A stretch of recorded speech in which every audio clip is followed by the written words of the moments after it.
وكالعادة الزباين بتوع يوم الوقفة يا حبايبي الحلوين اللي بيحبوا يفرشوا يوم الوقفة ويجوا يقولوا لي انقذونا يا لولو، انقذينا يا بركة خيط.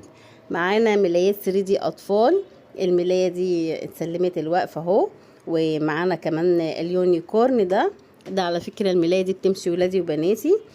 كمان معانا ملايات بيكا تشكيلة كبيرة جدا، هقدم لكم في الفيديو ده ان شاء الله واحدة بس كده، يعني شكل من ضمن الاشكال اللي اتسلمت.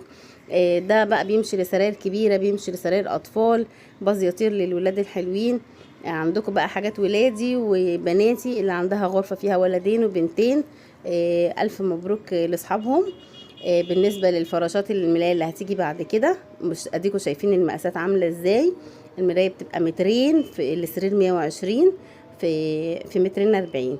الفراشات البيكا اهي في تشكيلة كبيرة جدا، وكل سنة وانتم طيبين.